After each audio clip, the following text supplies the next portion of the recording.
Do you like new desire becoming? Do you like it enough that you might be willing to come forth into a physical body, into an environment of contrast, for the express purpose of the hatching of new desire? Newer, deeper, fuller, more meaningful. Well, now you put it that way, Abraham. Not so much. And yet here you are in these physical bodies, the larger part of you remaining non-physical. Do you know that? In other words, there is this source energy part of you who eternally continues to expand, because this personality is here sifting through variety and coming to deeper and clearer desires. Because you knew when you made the decision to participate here in this physical format that life would focus you into greater desire. And you so liked that idea because then you remembered that, then you knew. It wasn't a matter of remembering it because then you had not lost sight of it. Then you knew that as new desire hatches, all you got to do is become vibrationally familiar with the new desire, and then manifestation follows. Not eventually, quickly. Sometimes as we visit with our physical friends, and we know we love you very much, that you are really, we love you very much, deep into the details, we love you very much, of manifestation. We know that the manifestation really matters, and we want manifestation to matter to you.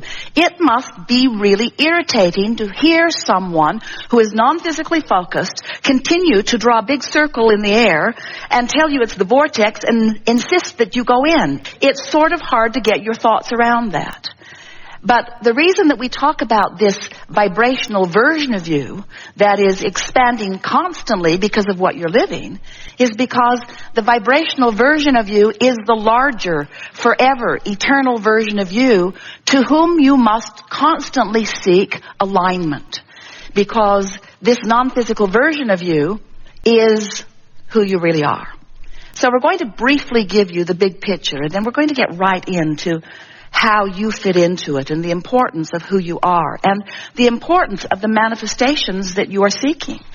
In other words, we never want to give you the impression that you are source energy in a physical body just wanting to learn how to be source energy.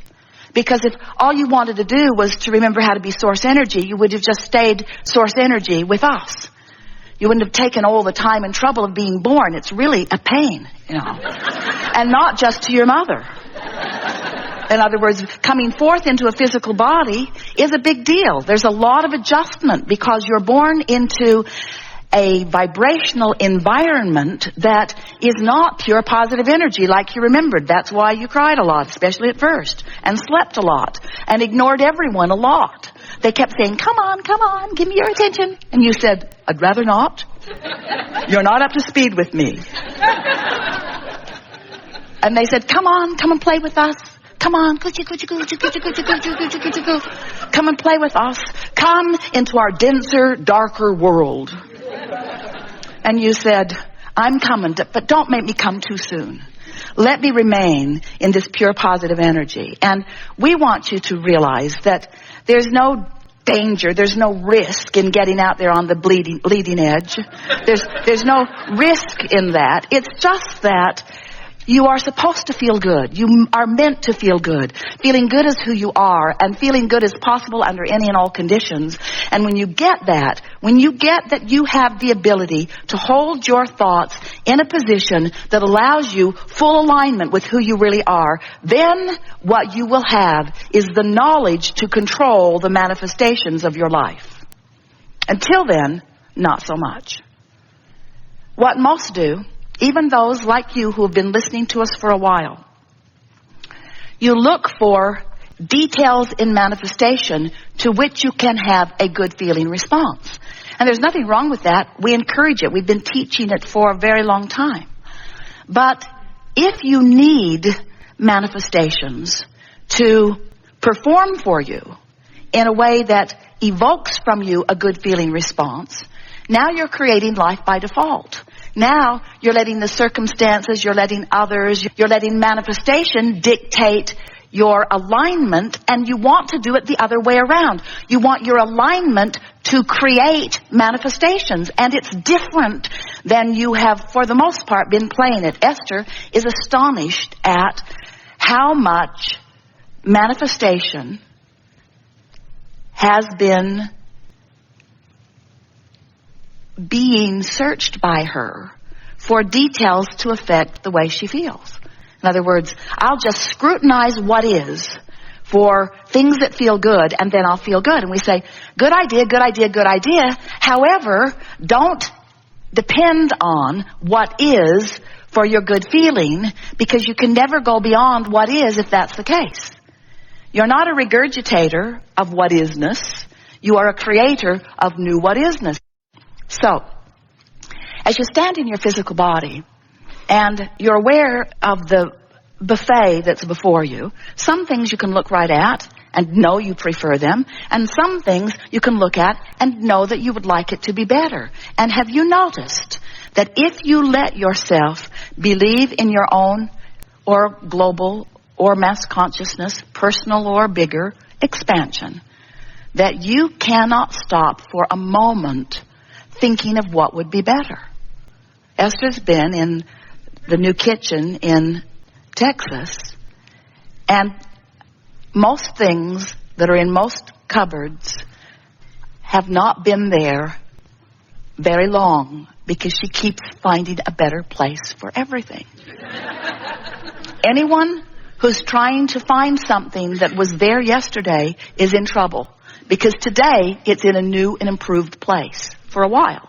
In other words, she'll find the place that works perfectly in time, but it's very funny to her that there are so many places for improvement no matter how good something is. You never run out of the desire to expand, because you are eternal beings.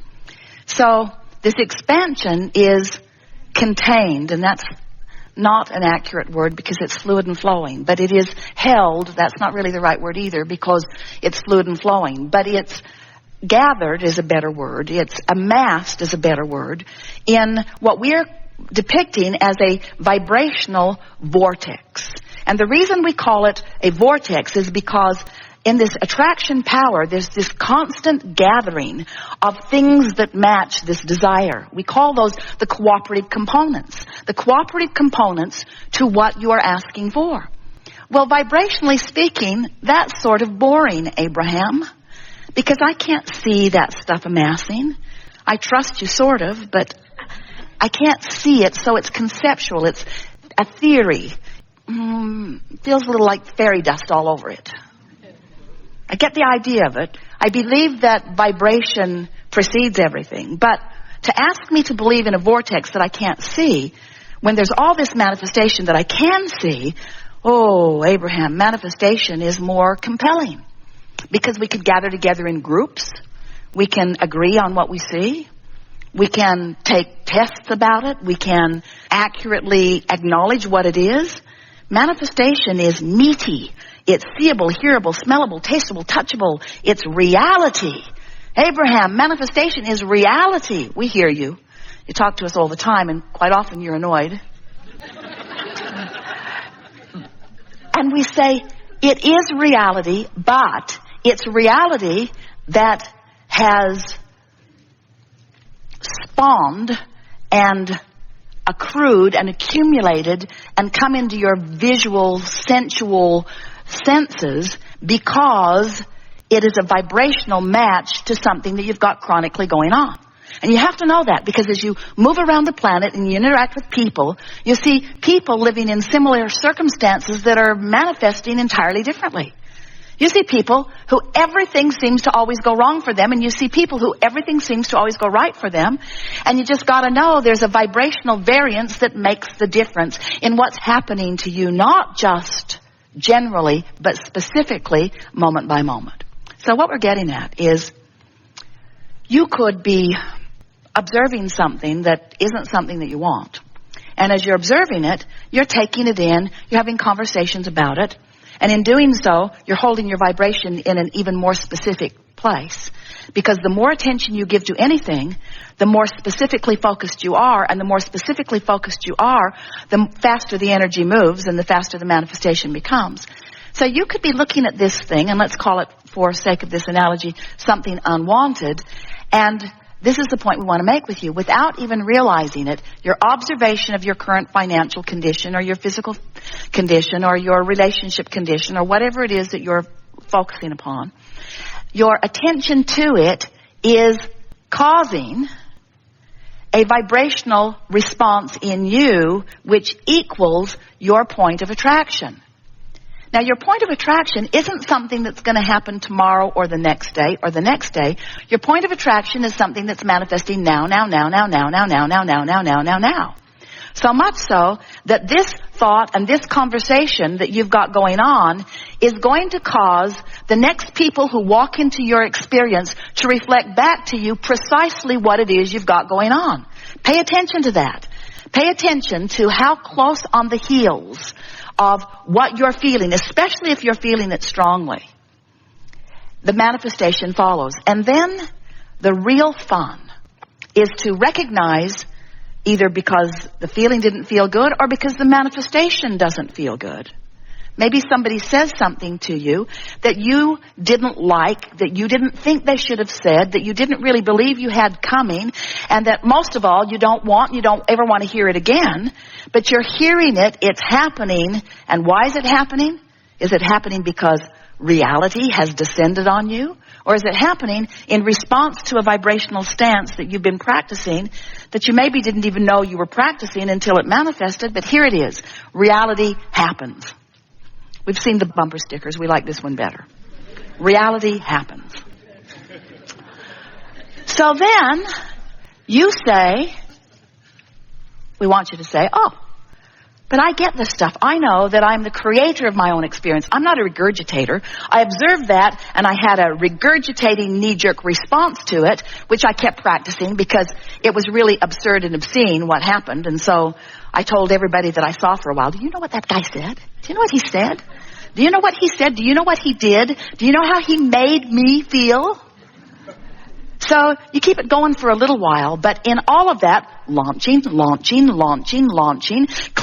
vortexing, creating, doing the vibrational precursoring, it's not a word, but write it down anyway, to what future manifestations can be depending upon what you do vibrationally. In other words, you've launched the rockets.